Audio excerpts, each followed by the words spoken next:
Right, so we've finally got the Aoocci C6 Pro fully set up. It's connected to the battery. Let's get this puppy out on the road and see what it can do. I've got a map set up, and we've got a map display set to Victoria services, so I'll not attempt anything different today. I'm just going to basically see how we go.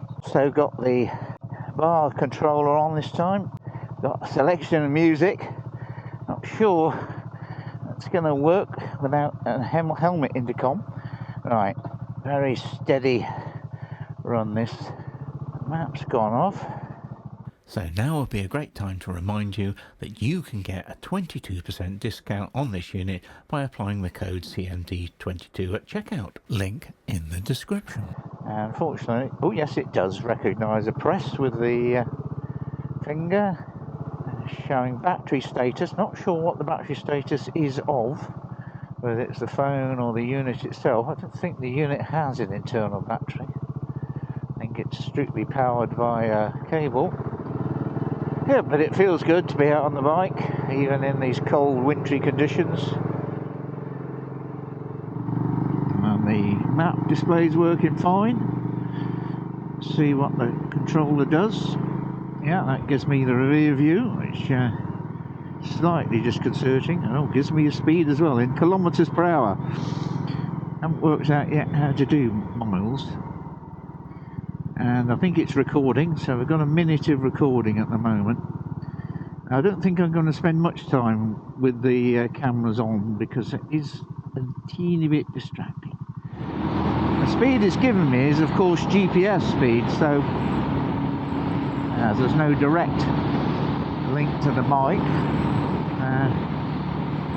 Be interested to see how that compares with the mic's purported speed as recorded by instruments. I probably said it's a day in January.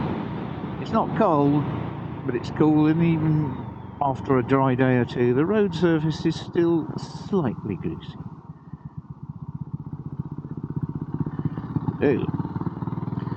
Oh, it's a little bit oily there on the tyres. Need just a bit scrubbed in again, I think.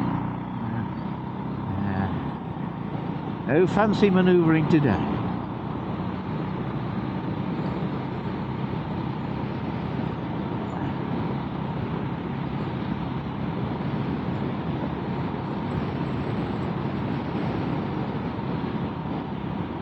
And that brings back the map display.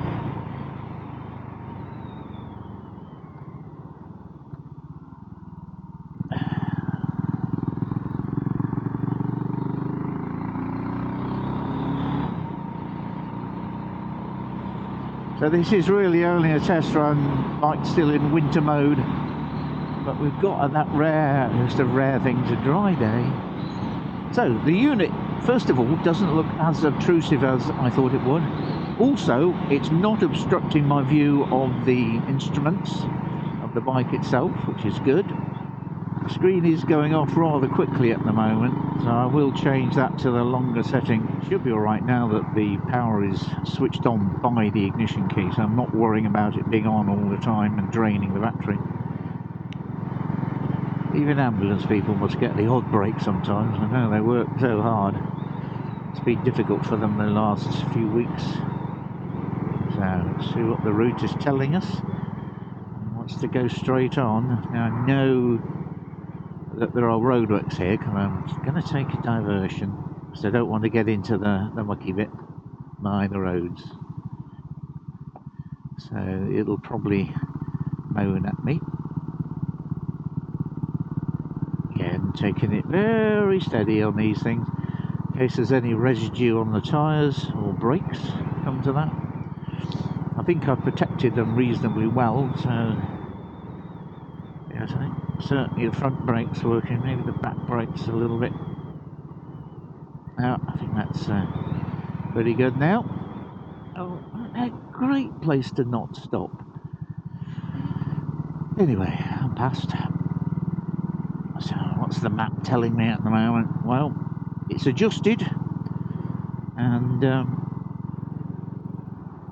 it's telling me 2.2 miles, which is about what I was expecting to turn right. and it's nice and clear. Now, I don't know how to change anything at the moment, and I'm not going to try. Just getting used to the mic. From what I've seen of the front and rear camera footage, it looks clear enough in this sort of light, but of course I will like to test it in an evening when it's dark and see how well they perform in low light, and also the quality of the footage when it arrives back, which and also try out the phone app, which should give some extra features which I'm looking forward to. What does the top button do? That brings that back. Oh, I think touching any of the buttons brings the screen back, doesn't it? So that's the other way to do it. And you've got gloved hands, and these are my lightest weight gloves. They're summer gloves, so they're not thick and padded. I think realistically speaking, gloves and a touch screen are fairly poor partners. You may be able to get gloves which are designed specifically for this sort of task. Certainly there are photography gloves where the index finger flips off and you can use that on delicate equipment. So there may be some bike gloves, and I'll perhaps do a search on that. Might be interesting to see that. So after quite a lot of headaches getting this on, not for a reason of the machinery being obtuse or complicated, however, I am slow at these things and didn't want to make any mistakes, and also wanted to do it right, because having had a couple of breakdowns and battery problems, I don't want to get stuck in the middle of nowhere again, let's put it that way. And also riding, as I said, for the first time in a couple of months, you're always rusty. The roads are a bit greasy at this time of year, even when they're dry like today. I shall certainly want to be home well before dark today, but I will be taking this out on some longer rides, testing out the features, testing out the app. There we have it, the Aoocci, spelt with 2 C's. But is it really going to be for a retro bike like the BSA? Because although it does give you time, gives you lots of features, the dash cam front and rear, but I'm motovlogging now, I'm giving me footage, and I've got a camera I can put on the back, and I've got a nice retro clock to go on the bars. I've got a quad lock system to mount my phone, which gives navigation. That's the question I'm going to be pondering over the next video or two. The one downside so far has been the quality of instructions, which are clearly a translation either by AI or by somebody who's not a native English speaker. So some of the terms used, like pipe instead of bar, are a little bit confusing, and the wiring instructions are definitely not clear. So nothing's moved so far. It's pretty much central, the unit. I haven't tested it in rain yet, obviously that is something yet to do, but the wiring is certified, I think, to IP67, which will be pretty well waterproof. Not quite pond waterproof, but that's pretty near. Will it stand up to a Cornish winter? Well, I hope it won't have to, because I'm not really going to do much riding in Cornwall now. However, I will make a commitment to get out with this on days like this, when it is a rideable situation, but certainly not on the gritty, damp, salty weather. No, thank you. Interestingly, there's a little red light flashing on the controller unit on the bars. Quite sure what its purpose is. Get the map back up with a touch. Shall we play some modern blues rock? Is that a bit too much to ask for? Oh yeah, it's playing it. I can't hear anything.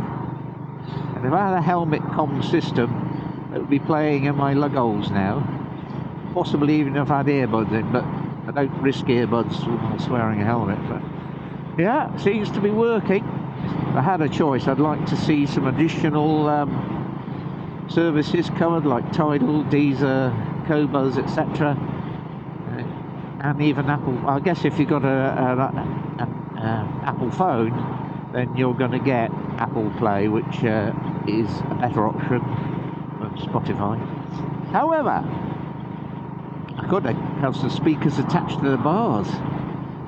Like a right Harley Davidson ride on then. Oh, it feels good to be out on a bike.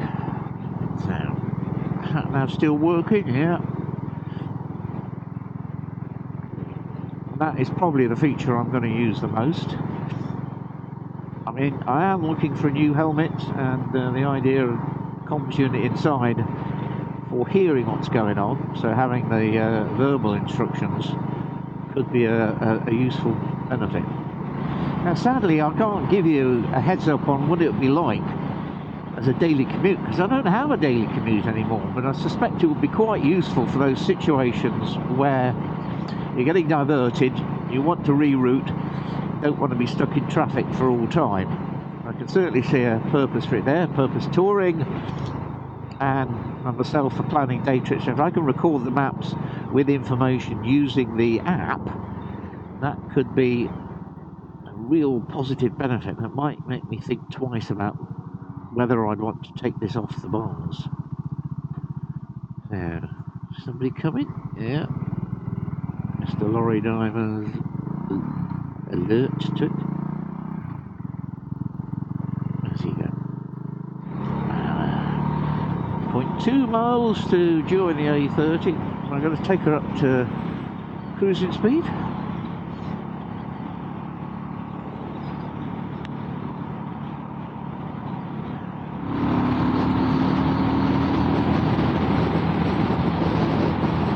Something you can do on a bike, you can't do in a car.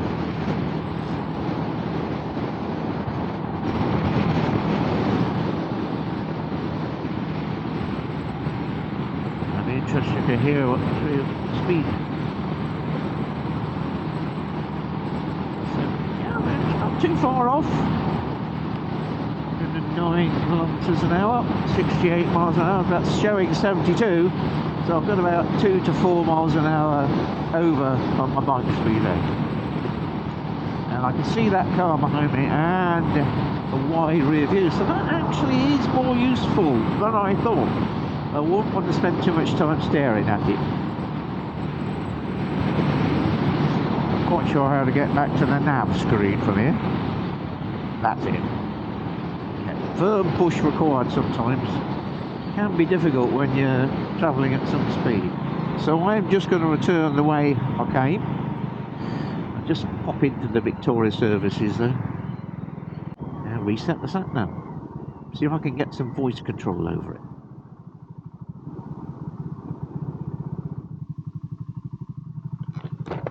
So there we have it, the Aoocci C6 Pro. It's touchscreen oriented. Let's see if we can set another map. So let's turn the ignition off. Let's turn the engine off.